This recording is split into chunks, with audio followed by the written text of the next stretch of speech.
हाँ भाई जी, आपको आपकी रसोई से ही कहा कि 75% डॉक्टर बना देंगे आपको, और आप डॉक्टर हैं क्योंकि कहा भाई जी ने कि सबसे बड़ी प्रयोगशाला जो है वो आपकी रसोई है, रसोई से बड़ी प्रयोगशाला कोई नहीं। अब शास्त्र कैसे रक्षा करेंगे, क्योंकि हमने तो रामायण पूरी 5 या 6 रामायणों को हमने अध्ययन किया, आए तो नहीं राम आज तक मेरी रक्षा करनी, न शंकर जी आ रहे रक्षा करने, हाथ हो टूटा है, ये चक्कर क्या है आखिर।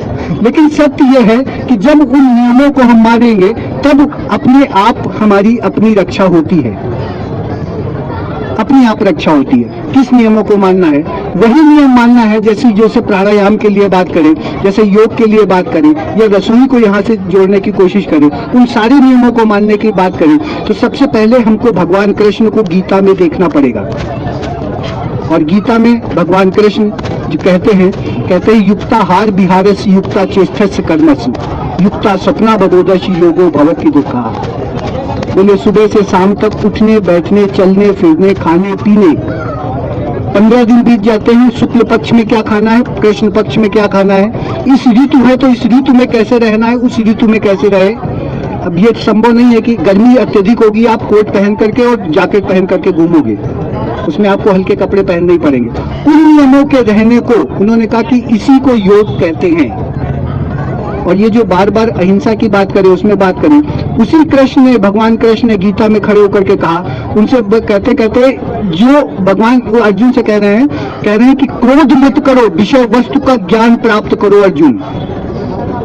लोग कहते कहते कृष्ण ने कहा युद्ध करो, वो कह रहे हैं क्रोध मत करना, कह रहे विषय वस्तु का ज्ञान प्राप्त करो। अगर आपने किसी विषय वस्तु के ज्ञान की जगह उस पर मोह प्राप्त करने की कोशिश करी तो आपको यही जो समीकरण है एक ना एक दिन ऐसा उलझा देगा, और आप जो उलझोगे तो आप अपने ही नियमों में उलझते चले जाओगे, और ये आपको एक दिन धरा पे लाके गिरा देगा।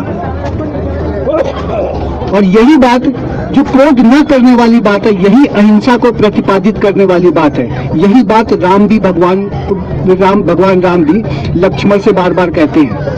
वो बार बार कहते हैं लक्ष्मण से, लक्ष्मण को जब पता चलता है कि आज मेघनाथ आ रहा युद्ध करने, कहो मेघनाथ कहाँ है, दिखाओ कहाँ है, अभी जाता हूँ।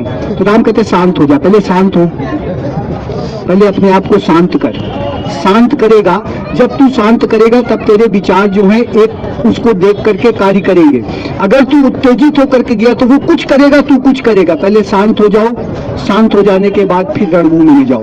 यही बात भगवान कृष्ण भी अर्जुन से कह रहे हैं कि शांत हो, युद्ध करना है क्योंकि वो धर्म है। और धर्म के लिए जैसे ही वो बात करें तो धर्म ब्रह्मांड की गणित है, और ये ब्रह्मांड की गणित हम लोगों ने वहीं से पाई जब राजीव भाई ने इशारा किया कि हम लोग चाहते हैं कि शिक्षा व्यवस्था को कोई व्यवस्थित करने वाला बन जाए।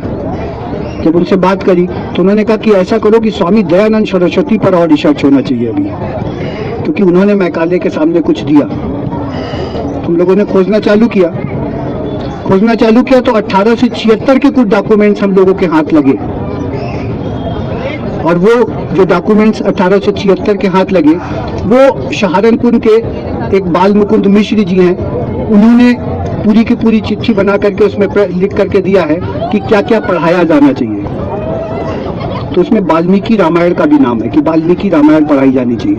तो खोज करी कि वाल्मीकि रामायण में ऐसा क्या है, क्यों पढ़ाई जानी चाहिए। वाल्मीकि रामायण भी आपके सारे के सारे स्वस्थ रहने के पहले तरीके बताती है। राम की कोई भी कथा, कोई भी, वो कंबन रामायण हो या फिर कंबन रामायण में वैष्णव संप्रदाय और शैव संप्रदाय के बीच में जो विवाद चल रहा था, विवाद का मतलब जो उनके बीच में तर्क व्यवस्थाएं चल रही थी, एक अग्नि तत्व और एक आकाश तत्व, जल तत्व को प्रधान के वेश में रख रहा था, उन दोनों तत्वों को समाप्त करने के लिए आपको कंबन रामायण पढ़नी पड़ेगी। अगर प्रश्न के किसी उत्तर चाहिए तो आप कंब ऋषि को पढ़िए, आपको बहुत सारे प्रश्नों के उत्तर मिलेंगे। क्योंकि कंब ऋषि की विशेषता सबसे बड़ी ये है कि उसमें लक्ष्मण से राम अगर कुछ कहते हैं तो लक्ष्मण पूछते हैं कि ये क्यों करें, तो राम जवाब देते हैं कि ये इसलिए करो, इससे ये फायदा होगा। और इसी तरह से सारी की सारी व्यवस्थाएं आपको बंगाली में पढ़ोगे तो एक अलग इंटरेस्ट मिलेगा। बंगाली में भी राम कथा है, महाराष्ट्रियन की भी राम कथा है, मतलब ऐसा कोई क्षेत्र नहीं बचा। राधे श्याम रामायण की जो यूपी के अंदर लिखी गई तुलसीदास जी के अलावा, उसकी तो एक बहुत बड़ी विशेषता है, जो अभी सुनाई वो धमकी उसी की वहीं से थी, राधे श्याम रामायण की थी, जो हनुमान जी ने सूरज को धमकी दी। वैसे ही एक दशा पर जब राम धनुष भंग होने जा रहा होता है तो रावण वहां पहुंचता है जाकर के, और रावण जब पहुंचता है तो लक्ष्मण की तो आदत है, जो आया उससे मजाक करने की। लक्ष्मण की तो आदत है, भैया साथ में कौन क्या उखाड़ सकता मेरा, इसमें हिम्मत है जो छू लेगा हमको। तो रावण से मजाक करता है। रावण ने एक बार देखा, 2 बार देखा, 3 बार देखा। राधे श्याम जी लिखते हैं, रावण उठा और राम के सामने बोला हे राम तुम्हारी बीच भ्रकुट पे पिता मरण वनवास लिखा, हे राम तुम्हारी बीच बाई भ्रकुट पे लंकापति का नाश लिखा। अभी शादी नहीं हुई, धनुष भंग नहीं हुआ, अभी कोई कार्यक्रम नहीं हुआ। कहता पर मैं निमंत्रण देता हूँ कि लंकपुरी चले आना, वरना छल से, बल से और कपट से सीता हर ले जाऊंगा और दान तुझे रुलाऊंगा, दर दर तुझे भटकाऊंगा। ये धमकी तभी दे गया था जब अभी धनुष भंग नहीं हुआ। तो अब ये जितनी भी राम कथाएं पढ़ो, जो वो पढ़ो, उसमें एक विशेष तरह की रुचि मिलती है। वैसे ही विज्ञान के तहत पर अगर आपको आयुर्वेद के बारे में, आपको अपने विज्ञान के बारे में अगर कोई रामायण पढ़नी है तो सबसे पहले वाल्मीकि रामायण का पूर्ण अध्ययन करना पड़ेगा, क्योंकि वाल्मीकि ऋषि को मन की चौथी शक्ति का ज्ञान था। तुलसीदास जी को आपकी तीसरी शक्ति का ज्ञान है। उसीलिए उन्होंने लिखा कि कलिमल ग्रसई धर्म सब लुप्त भय सदग्रंथ, दम्भिन फिर निज अल्पमति प्रकट किए बहुपंथ। इसीलिए उन्होंने लिखा कि कलयुग में धर्म ग्रंथ सारे विलुप्त हो जाते हैं और दम्भी लोग अपने नए नए मार्ग बना करके धर्म के नए नए रास्ते दिखा देते हैं। तुलसीदास जी का उत्तरकांड में 97 नंबर दोहा है। अब ये जो प्रक्रिया है, तो उसी प्रक्रिया के तहत पर उस धर्म की व्यवस्था को और आगे देखना चालू किया। सूर्य सिद्धांत नामक एक ग्रंथ हम लोगों के हाथ लगा और वो खोजते खोजते इस दशा पे पहुंचे कि जब ये जो आपका सतयुग का अंत होता है, वहां पर एक सूर्य सिद्धांत है। उस सूर्य सिद्धांत को केवल कन्वर्ट किया गया, मतलब उसी भाषा में उतार करके वैसे लिखा गया। उसी सूर्य सिद्धांत के तहत पर जो पूरी प्रक्रिया देखनी चालू करी तो पता चला धर्म ब्रह्मांड की गणित है, और वो जो धर्म ब्रह्मांड की गणित है उसके तहत पर आपकी घड़ी बनाई गई है, जिससे आप समय देख रहे हो। और उस समय के अनुसार जब उसकी कैलकुलेशन करनी चालू करी तो पता चला एक दिन और रात्रि में 24 घंटे नहीं होते। इसलिए ये घड़ी आज भी रेलवे से या फिर जो हम पानी के जहाज छोड़े जाते हैं उससे आज भी मिलाई जाती है, क्योंकि एक दिन रात्रि में 24 घंटे पूरे नहीं होते। इसी के तहत पर जब पूरी प्रक्रिया देखनी चालू करी तो पता चला कि चाणक्य जो कह रहे हैं कि तुम शास्त्रों की रक्षा करो, शास्त्र तुम्हारी रक्षा करेंगे। इसलिए चाणक्य ने कहा, मतलब हम अगर शास्त्रों को, अपने भारतीय शास्त्रों को, उनको ऋतुओं के अनुसार, उनके इस जो प्रक्रियाएं उसमें बताई गई हैं काल के अनुसार हम उसको समझना चालू करें, हम उसमें दिन और रात्रि की महिमा को देख करके समझना चालू करें, हम सूर्य की शक्ति और चंद्रमा की ताकत को देख करके चालू करें, तो इसमें कोई शक वाली बात नहीं है कि भीष्म पितामह की तरीके इच्छा मृत्यु का वरदान किसी को भी मिल सकता है, किसी को भी मिल सकता है। क्योंकि भीष्म पितामह ने केवल एक काम किया था, जब उनको पता चला कि अभी उत्तरायण काल में समय है तो उन्होंने दाएं स्वर बंद कर लिया था, दाई नाक बंद कर लिया। बाई नाक में क्या है, कैसे क्या होता है, लेकिन जब अभी कैलकुलेशन कर रहे थे, जब पूरी उसकी गणना निकालनी चालू करी तो हम एक प्रक्रिया है कि आपका अगर ब्लड प्रेशर बढ़ रहा है, ब्लड प्रेशर बढ़ रहा है तो आपकी दाई नाक बंद करके बाई नाक से स्वर लेना चालू करो, आपको जो ब्लड प्रेशर बढ़ रहा है वो नॉर्मल होने लगता है। आपको अस्थमा का दौरा पड़ा है तो जो नाक चल रही है उस नाक को बंद करके दूसरी नाक से लेना चालू करो, आपको अस्थमा का दौरा समाप्त होता है। बस यही कहा चाणक्य ने कि आप अपने शास्त्रों की रक्षा करो, शास्त्र आपकी रक्षा करेंगे। इसीलिए केवल कहा गया कि काल की जो जानता है वो महाकाल उसकी रक्षा करते हैं। और इसी संदर्भ में जो आगे मैंने पहले कल कहा था कि इसी संदर्भ में जब आगे जब हम बढ़ते हैं तो एक व्याख्यान से उसमें आता है कि तत्वदर्शी को ब्रह्मा के दर्शन होते हैं, यानी जो तत्वों को जानता है उसको ब्रह्मा के दर्शन होते हैं। मनुष्य जब धरा पे आया और धरा पे आने के बाद उसने अपने के जीने का सहारा खोजना चालू किया, पेड़ पौधों की पत्तियां उठा करके अपने मुंह में डालने का प्रयास किया, उससे पेट भरने की कोशिश करी, तो उसने तत्वों को खोजना प्रारंभ किया। यहीं से तत्वों की खोज है। और तत्वों की जो खोजने के चालू करा, तो धर्म के अंदर 5 तत्वों के तरह के तत्व ब्रह्मांड में खोजे। 5 तत्व थे धर्म के अंदर खोजे हैं। ब्रह्म धर्म कोई 10 नहीं है, केवल एक ही धर्म है बस। विश्व के अंदर ब्रह्मांड की केवल गणित का केवल एक धर्म है, और वो जिसको धर्म कहते हैं, वो उसको आर्यभट्ट ने भी सिद्ध किया, उसको भास्कराचार्य जी ने भी सिद्ध किया।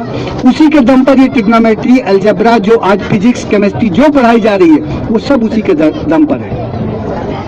तो जैसे ही वो प्रक्रिया समझ में आती है, वहां से सिद्ध होता है कि जो प्रक्रियाएं हम लोगों के हाथ में लगती हैं, जो समझने की कोशिश करते हैं, उस प्रक्रिया में सबसे प्रथम हमारे पास ये है कि जो नक्षत्र हैं, जो योग बन रहा है, जो हमारे यहाँ ग्रहों की दशाएं हैं, उस ग्रहों के काल के, उनके कर्मों के अनुसार जो प्रक्रिया हमारे समीकरण से जुड़ती है, जो राशि जुड़ती है आकर के, ये सब 5 तत्व ब्रह्मांड के हैं। ब्रह्मांड में 5 तत्व हैं, राशियां हैं, जिसको संक्रांति कहते हैं। माह में एक जो संक्रांति है, वही आपकी राशि है। हर माह एक संक्रांति पड़ती है, और हर माह एक राशि होती है, हर व्यक्ति की अपनी राशि होती है। वो जो राशि होती है, वो ब्रह्मांड के 5 तत्वों के आधार पर ये राशियां हैं।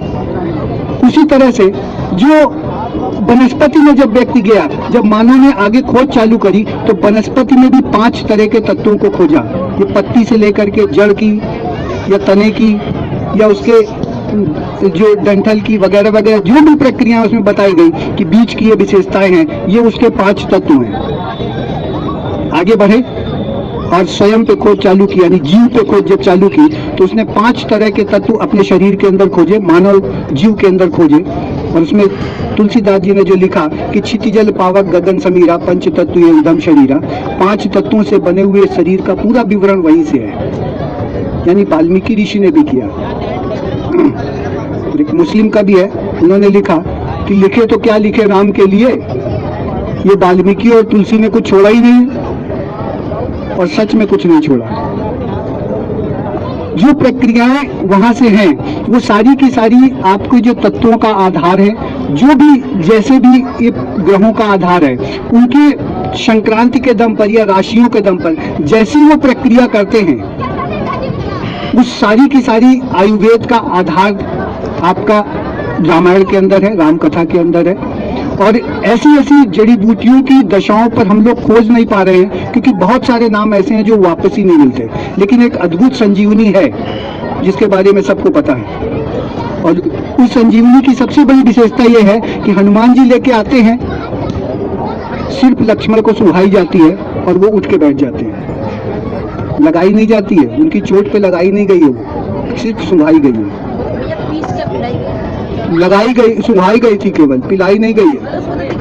टीवी छोड़ दो, टीवी जी कल तो बुद्धू बक्सा है, विनोद भैया से पूछ लो, ना मानो तो जो देख ले वही नहीं, ना मानो नहीं, पढ़ो पहले, मानने से बढ़िया अच्छा है। आपको ऐसे बताएं कि गीता में वो जो आपकी महाभारत है, उसमें कृष्ण ने जो पूछा है, अर्जुन से पूछा तुम कौन हो, तो अर्जुन ने कहा मैं कुंती पुत्र हूँ। बोले और कौन हो, तो उन्होंने बताया मैं क्षत्रिय हूँ। कहीं नहीं है गीता में, मैं श्लोक नंबर बता रहा हूँ, जाके देख लो, कहीं नहीं है, ये कहीं नहीं अर्जुन ने कहा कि मैं क्षत्रिय हूँ, ना उन्होंने पूछा कि तुम कौन हो, ये प्रश्न ही नहीं है गीता के अंदर। तो टीवी को तो छोड़ दो, आप जो उसमें है, अगर कुछ जानना है, कुछ समझना है, तो आपको वास्तविक देश में तुलसीदास जी को या कंब रामायण को या रंगनाथन को, इनको स्वयं पढ़ना पड़ेगा, तभी उस विषय पर कुछ चर्चाएं हो सकती हैं। नहीं तो ये टीवी तो जो इच्छा आती है, उनके तो जो इच्छा आई, 500 रुपए में कैमरे के सामने कपड़े उतारने वाला व्यक्ति आज का हीरो कहलाता है। शर्म की बात हमारे लिए, मात्र 500 रुपए में कपड़े उतार के कैमरे के सामने खड़ा हो जाता है और हम उसको हीरो कह रहे हैं। सोचने की बात है, हमारे पास और हीरो नहीं थे, आज भी हीरो हैं और हीरो रहे। जो वास्तविक हीरो आज भी हैं, उनका कोई नाम लेने वाला नहीं होता, आज भी नहीं है। आज भी विचारधारा के वो लोग हैं, आज भी खोज करने वाले वो व्यक्ति हैं जो जिस पे कोई चर्चा नहीं होती। 7 जुलाई 2011 को अब्दुल कलाम जी ने दिल्ली के इसी यहीं पर भगवान राम पे चर्चा करते हुए उन्होंने कहा डीएनए को यदि जानना चाहते हो तो किताबों से पढ़ो, जब उन्होंने ये कहा तो हम लोगों ने ये क्या कहा उन्होंने, क्योंकि महान व्यक्ति कभी भी कुछ भी कह देता है बिटवीन द लाइन, कुछ बड़ी शब्द कह जाता है। खोजना आपको, उन्होंने ये क्या कहा। जब हम लोगों ने खोजना चालू किया तो पता चला कि डीएनए 1953 में खोजा गया, उससे पहले डीएनए कोई नहीं जानता। अब आप डीएनए कहाँ से खोजोगे? लेकिन डीएनए का जब वास्तविक रूप देखा तो उसको हिंदी में हमारे शास्त्रों में गुणसूत्र कहते हैं, और 1773 में ये प्लानिंग बनाई गई कि गुणसूत्र का नाम बदलना है। नाम बदला गया 1953 में, और टीबी वाले चिल्लाते हैं। तो आप कैसे देखोगे टीबी से कैसे समझोगे? लेकिन वास्तविक यही है कि अगर आप अपने शास्त्रों को समझोगे तो आपको डीएनए समझ में आएगा, और डीएनए केवल 40 साल में बदलता है, फिर बदला जा सकता है, कोई बड़ी चीज नहीं है। बदला गया है, अब तक कई बार बदला गया। जो आरएनए होता है उसको 1000 साल चाहिए बदलने के लिए, वो नहीं बदलता। और डीएनए जो 40 साल के अंदर इन्होंने 100 साल मेहनत करके करा है, आप लोग 40 साल के अंदर बदल सकते हो, बिल्कुल फिर वही देश हो सकता है। तो देखो, एक छोटा सा समीकरण था, ये समीकरण अगर समझ में आता है, अगर एशिया और भारत, एशिया और पश्चिमी देशों के बीच में जो समीकरण है, जो अंतर है, वो अगर आपको समझ में आता है तो इसमें कोई शक वाली बात नहीं कि आगे वाली रसोई की प्रक्रिया जो है उस पर विश्वास बढ़ेगा, और वो आगे वाली प्रक्रिया समझ में आएगी, क्योंकि वो विवश है हर काम के लिए जो हमको सिखाया जा रहा है, और वो अपनी विवस्था के कारण हम लोगों को ऐसा बता रहे हैं। हम लोग उनकी व्यवस्था को अपनाते चले जा रहे हैं। हमारे यहाँ सूर्य की प्रबलता इतनी है कि किसी भी रोग को उत्पन्न होने से पहले, किसी भी कीटाणु को आपके यहाँ उत्पन्न होने से पहले सूर्य देव से, भगवान विष्णु से परमिशन लेनी पड़ती है। उनके यहाँ सूर्य देव है ही नहीं। अब जो उनके यहाँ सूर्य देव नहीं है, तो आप सोचो कि उनमें और हमें कितना परिवर्तन है, और उनकी रसोई और हमारी रसोई में कितना परिवर्तन होगा। वो परिवर्तन साफ साफ दिखाई देता है कि उनके यहाँ रोटी बनानी आज तक किसी को नहीं आती है, किसी को नहीं आती रोटी बनानी। अब उनके यहाँ गेहूं नहीं है तो रोटी कैसे बनेगी? समस्या है। हमारे यहाँ सब कुछ होने के बाद भी हम उनकी जो प्रक्रिया में अपनाते चले जा रहे हैं, बस वही हमारे लिए सबसे बड़ा सरदर्द है।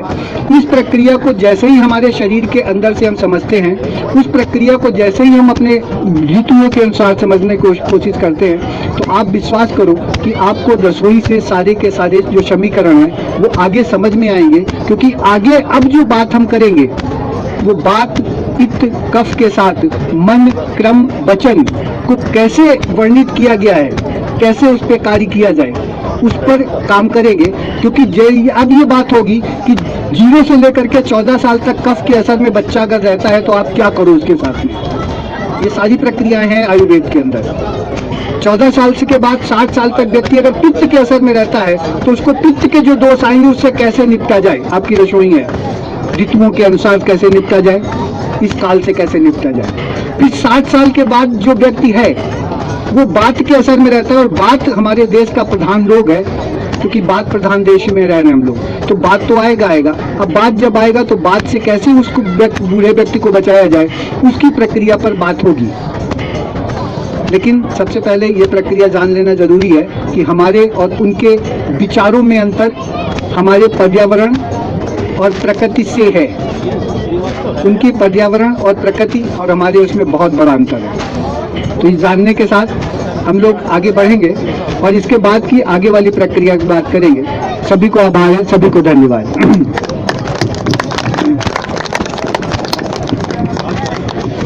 आज का विषय थोड़ा ज्यादा गंभीर था, लेकिन समझ में तो आया, कुछ बहुत कुछ समझ में आया होगा। जीवाणु विषाणु हम तो जानते ही नहीं थे, हम तो अंधेरे में जी रहे थे, सब है। लेकिन तो आप समझ गए आज ताजा भोजन कितनी देर तक का रहेगा? 2 घंटे 3 घंटे। बहन जी ताजा भोजन कितने 50 मिनट तक, 45 मिनट तक। बहन जी की तालियां। तो इतना ही भोजन बनाओ जो 35-45 मिनट के अंदर पूरा हो जाए। सब्जी बना के रख सकते हैं, रोटी नहीं बनाना। फ्रिज में तो बिल्कुल नहीं रखना। कल बताता था क्लोरोफ्लोरो कौन सी गैस घुस जाती है उस भोजन में, हमें तो नाम लेना भी नहीं आता। तो हमारे स्वास्थ्य के लिए अच्छा नहीं है। 45 मिनट से बाद में जो भोजन आपने रखा रहा तो उसके पोषक तत्व कम हो जाते हैं। तो पहले गेहूं धोते थे, फिर सुखाते थे, फिर पिसवाते थे, उनकी गुणवत्ता ज्यादा थी। अब पिसा पिसा लेकर आ रहे। एक बार तो पिछले साल भाई जी ने बताया कि गेहूं के ऊपर जो छिलका है उसका तो कुछ और आइटम बन गया। क्या बन गया भाई? ओट्स वगैरह कुछ ऐसा कुछ बोलते हैं, ओट्स बन गए। और आपको जो आटा मिल रहा है वो आटा नहीं है, वो मैदा है, वो स्वास्थ्य के लिए अच्छी नहीं है। पहले मोटा खाते थे, मोटा पहनते थे, और मिलजुल के रहते थे, बीमारी नहीं होते थे। अब एक्सरसाइज करो, बहुत बात हो गई। पहला प्यार, दूसरा